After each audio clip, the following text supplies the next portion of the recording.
बिस्मिल्लाहिर्रहमानिर्रहीम।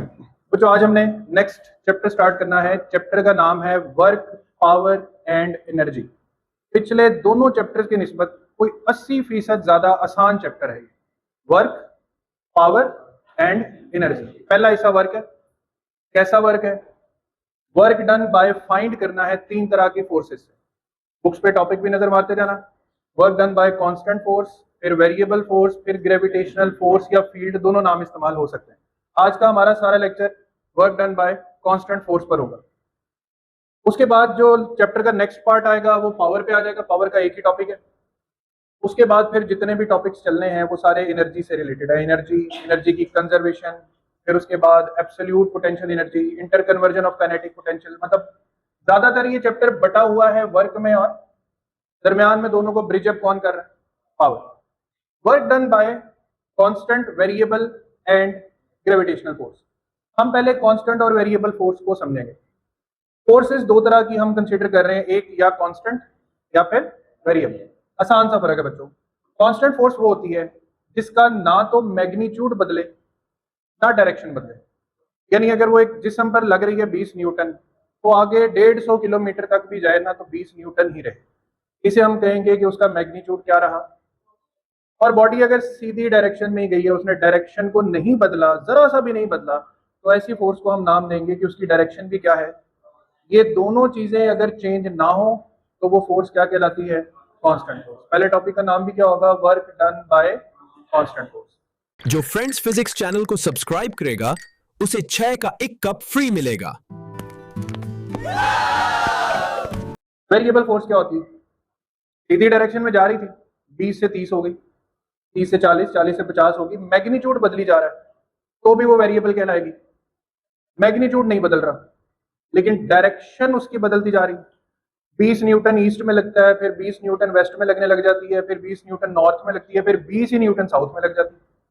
20 न्यूटन तो नहीं ना बदला, मतलब मैग्नीट्यूड चेंज नहीं होगा लेकिन डायरेक्शन चेंज होती रहेगी। तो दोनों में से एक भी चीज चेंज हो जाए या दोनों चीजें भी चेंज हो जाए तो that force will be known as a variable. Constant force जरा ज्यादा डिटेल में पढ़ा जाने वाला टॉपिक है। वेरिएबल के दो सिंपल से मेथड और फॉर्मूलाज हैं, वो कल के लेक्चर में 5 से 7 मिनट में कवर अप हो जाएंगे।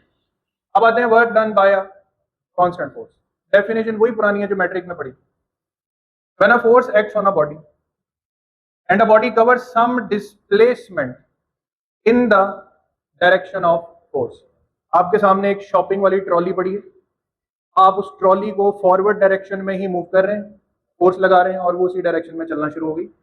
गाड़ी को धक्का लगाना स्टार्ट नहीं हो रही, तो जिस डायरेक्शन में फोर्स लगाओगे उसी डायरेक्शन में वो क्या होने लग जाएगी? डिस्प्लेस। तो आप क्या करने लग गए हो? वर्क। फोर्स लगाई, बॉडी उसी सिमत में चलने लग गई, तो मतलब हम क्या कर रहे हैं उस टाइम? वर्क कर रहे हैं।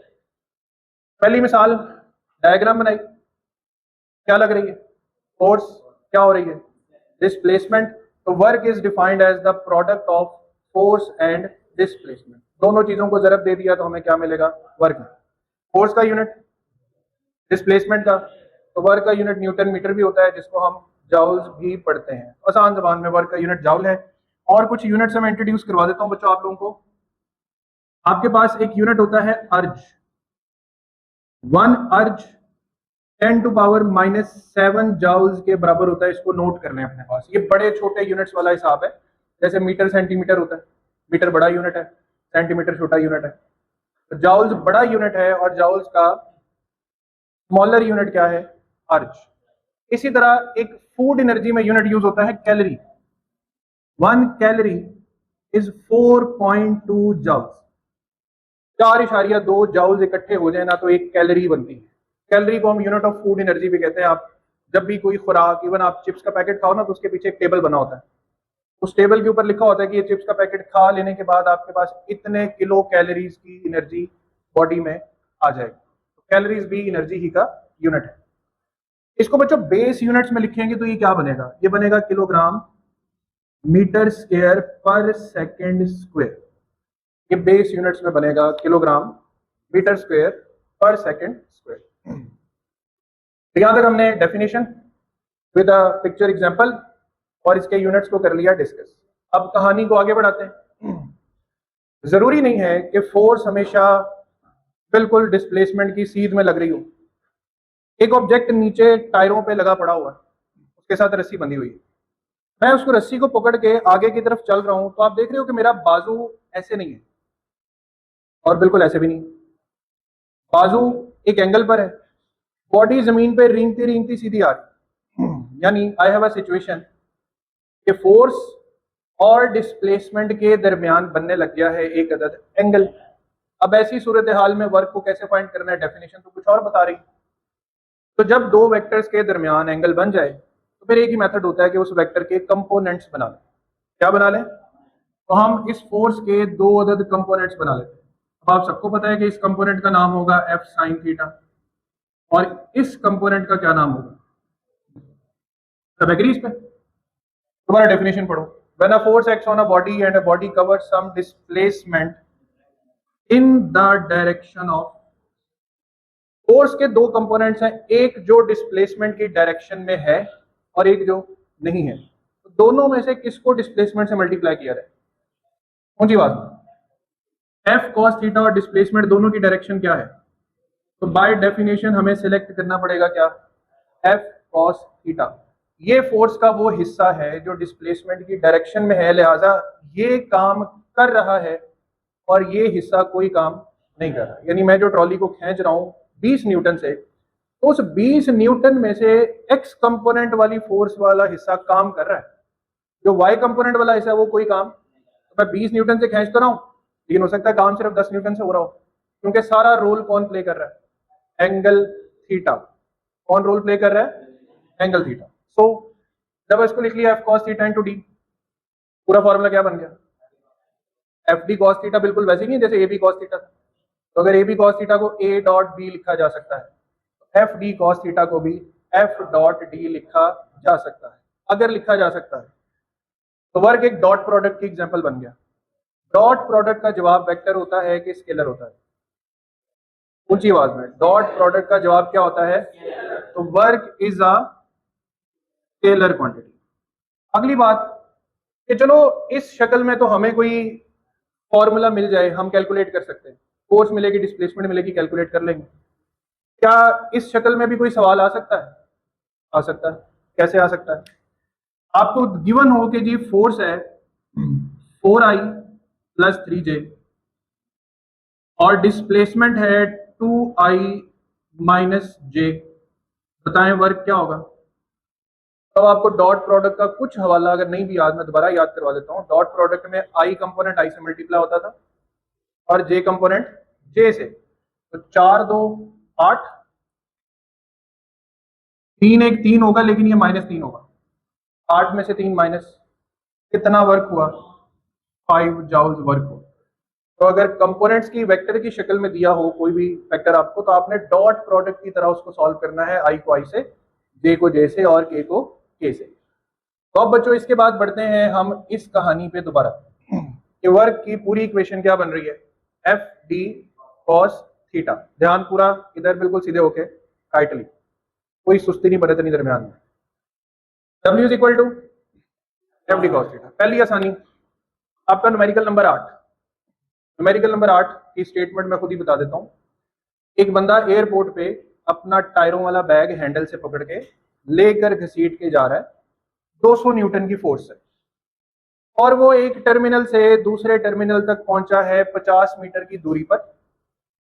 उसके बैग की डिस्प्लेसमेंट में और उसकी लगाई हुई फोर्स के दरमियान जो एंगल बन रहा है वो बन रहा है 45 डिग्री। भाई फोर्स भी गिवन, डिस्प्लेसमेंट भी गिवन, एंगल भी गिवन, कौन सा फॉर्मूला लगना चाहिए? F D cos theta. जल्दी से कैलकुलेटर्स पे अप्लाई करो।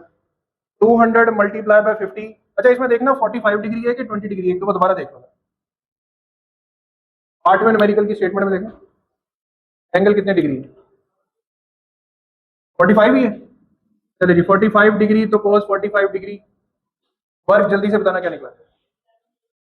7071 तकरीबन 7000 जाउल्स है, जिसे आप 7 किलो जाउल्स भी लिख सकते हैं। यही ऑलमोस्ट आंसर है ना?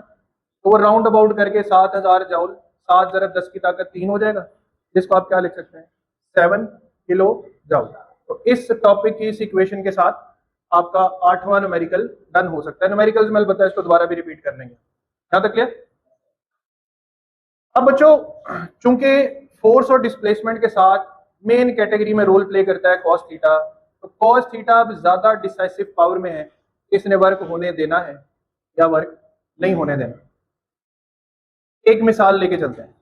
फर्ज किया फोर्स 10 न्यूटन, डिस्प्लेसमेंट 10 मीटर, अकेला एफ डी को मल्टीप्लाई करें तो 100 जाउल वर्क बनता है।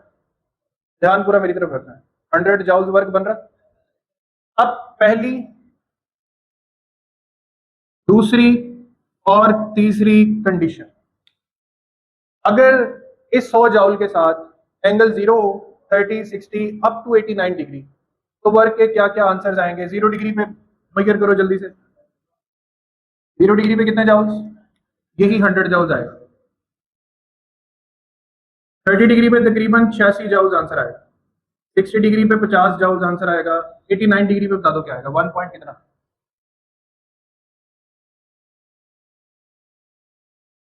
1.7 जाउल्स। डिस्कस बाद में करेंगे रिजल्ट्स को। ये हमारे एंगल्स हो गए 0 डिग्री से 89 डिग्री तक। अब एक चीज देख रहे हो, ये सारे एंगल्स 90 से छोटे हैं, यानी हम कह रहे हैं थीटा इज लेस देन 90। इसी जवाब में नेगेटिव साइन आ रहा? नहीं आ रहा। सारे जवाब क्या आ रहे हैं बच्चों? अगर थीटा लेस देन 90 रहे तो वर्क की नेचर क्या रहती है? पॉजिटिव रहती है। बाय प्रूफ हमने कर लिया मैथमेटिकली इसको। 90 डिग्री पे क्या होता है? कॉज 90 क्या होता है? अब कॉज 90 0 है तो वर्क डन भी, तो थीटा अगर 90 डिग्री बन जाए फोर्स और डिस्प्लेसमेंट के दरमियान, तो वर्क डन क्या हो जाता है? 0 हो जाता है। अब आते हैं अगली कैटेगरी। 90 से बढ़ जाए 91, 120, 150 से लेकर चले जाए 180 तक।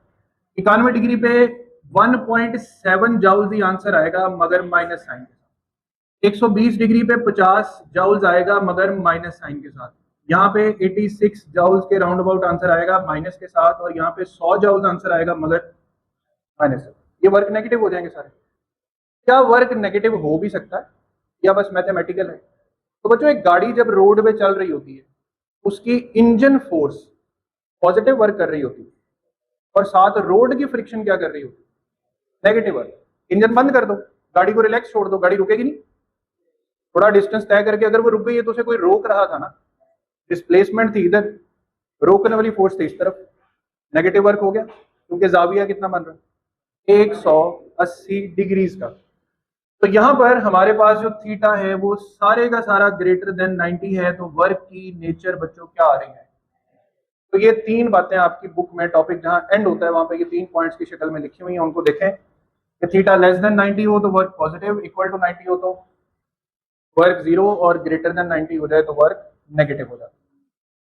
दो एग्जांपल्स के अंदर हम कहानी को बड़ी अच्छी तरह अंडरस्टैंड कर लेंगे, वर्क कब पॉजिटिव, कब 0 और कब नेगेटिव होता है। मैं पहले फ्रेंड्स फिजिक्स चैनल सब्सक्राइब करूंगा। फिजिक्स की दुनिया मेरी है। नहीं, सब्सक्राइब अब मेरी बारी है। फ्रेंड्स फिजिक्स मेरे साथ है। अगली बार मैं तुम्हें नहीं छोड़ूंगा।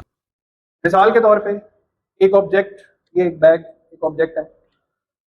इस ऑब्जेक्ट को अगर मैं ऊपर की तरफ उठा रहा हूं तो फोर्स भी अपवर्ड है, डिस्प्लेसमेंट भी अपवर्ड है, एंगल 0 डिग्री बनेगा। एंगल कितना बनेगा? तो वर्क की नेचर क्या होगी? अब इस बैग को उठाया हुआ मैंने, उठा के मैं इस तरफ को चल पड़ा हूं। उठाने में फोर्स लग रही है ऊपर, लेके मैं जा रहा हूं इसको राइट साइड की तरफ, एंगल में कोई काम नहीं कर रहा। उठाने में काम हुआ है, ले जाने में कोई काम नहीं हो रहा। इस कैटेगरी में हमारे पास वर्क क्या हो गया? अब इसे मैंने उठा रखा है, मगर आहिस्ता आहिस्ता आहिस्ता नीचे की तरफ डिस्प्लेस कर रहा हूं, तो फोर्स उठाने वाली अभी भी किस तरफ है? अपवर्ड है। बॉडी जा किस तरफ रही है? दो लाइनें ऑपोजिट हो गई, एंगल, आंसर क्या हो गया? तो एक बात पे ध्यान दो, पॉजिटिव, नेगेटिव, 0 तीनों वर्क्स हुए, मैंने टोटल कितना काम किया? 0। उठाया पॉजिटिव, ले जाया हुआ ही नहीं काम, रखा फिर नेगेटिव, टोटल कितना किया? कितने साल हो गए हैं स्कूल कॉलेज आते हुए? 16 साल हो गए। 16 साल बैग उठाए, लेके चले, फिर रखे, क्या काम किया? हमें तो नहीं निकम्मा कहा जाता। बैग उठाए, चलाए, रखे, चीजें उठाई, चलाई, रखी, टोटल वर्क आपकी जिंदगी का बुनियादी तौर पे क्या हो रहा है? 0। आप यहां से सफर शुरू करो, पूरी जमीन का गोल दायरा घूम के वापस उसी नुक्ते पे आ जाओ, दुनिया घूम जाओगे, वर्क 0 रहेगा। पता है क्यों? क्यों? आप जब जमीन पे खड़े हो तो वेट की फोर्स किधर काम कर रही है? नीचे। चल आप किधर रहे हो? आगे की तरफ। मुसलसल आपका सफर इस एंगल के साथ चल रहे हो, वेट नीचे, डिस्प्लेसमेंट आगे, वेट नीचे, डिस्प्लेसमेंट आगे, पूरी जमीन घूम के आए। वेट कहीं ऐसे तो नहीं ना हुआ, ऐसे ही रहा ना? तो पूरी जमीन घूम के जहां वापस आ गए, वर्क डन क्या हुआ? तो ये इतना आसान नहीं है सिर्फ वर्क को 0 मान लेना, सारी जिंदगी की जमा पूंजी लग जाती है और वर्क फिर 0। एक तो परपेंडिकुलर केस हो गया, एक और केस दीवार को धक्का लगा रहे हो, एक चीज जिसपे फोर्स लग रही है मगर वो डिस्प्लेस नहीं हो रही, वहां भी वर्क 0। और एक बड़ा इंपॉर्टेंट एमसीक्यू है, एक फोर्स होती है सेंट्रीपिटल फोर्स, नाम सुना हुआ ना? सुना हुआ कि ये हमेशा डायरेक्टेड टुवर्ड्स द सेंटर होती है। तो फोर्स सेंटर की तरफ होती है, बॉडी की डिस्प्लेसमेंट टेंजेंट की तरफ होती है, दोनों के दरमियान हमेशा जाविया। तो work done by centripetal force भी क्या होता है? रिकॉर्डिंग जाना चाह रहे। एक और आसान कुलिया बताता हूं, अगर if there is no change in the kinetic energy of a system, अगर बॉडी की काइनेटिक एनर्जी में कोई चेंज ना आए ना, फोर्स वगैरह लगने के बावजूद, तो याद रखना वर्क डन हमेशा क्या होगा। इस पे हम डिटेल में एक और लेक्चर में बात करेंगे, अभी सिर्फ मोटी मोटी बात। और आखिरी हिस्सा, वर्क को हम एक ग्राफ की मदद से समझ सकते हैं। ग्राफ में वाई एक्सिस पे फोर्स का कंपोनेंट रखा जाएगा, एक्स एक्सिस पे डिस्प्लेसमेंट का। वर्क कैसे फाइंड होगा? जब आप ग्राफ का एरिया फाइंड करें। वो कैसे? क्योंकि फोर्स जरब डिस्प्लेसमेंट, लंबाई जरब चौड़ाई नहीं, तो फोर्स को डिस्प्लेसमेंट से जरब दे दो। फोर्स मिसाल के तौर पे 10 न्यूटन है, डिस्प्लेसमेंट, तो इन दोनों नुक्तों को जहां मिला के ये एरिया बनेगा, इस पूरा एरिया का मतलब है work done by the force. कितने जाउल्स बन रहा है? कितने जाउल्स? 100 जाउल्स। और एक आखिरी हिस्सा आपकी एग्जांपल 4.1 है, फोर्स और डिस्प्लेसमेंट। पहले हिस्से में रेक्टेंगल बन रहा है, दूसरे हिस्से में ट्राइंगल बन रहा है। रेक्टेंगल का एरिया होता है लंबाई जरब चौड़ाई, ट्राइंगल का एरिया होता है 1/2 लंबाई जरब चौड़ाई। अब गौर से देखना, लंबाई कितनी है? 5, चौड़ाई कितनी है? यहाँ पे कितना वर्क हो गया? इस हिस्से पे आ रहा, 1/2।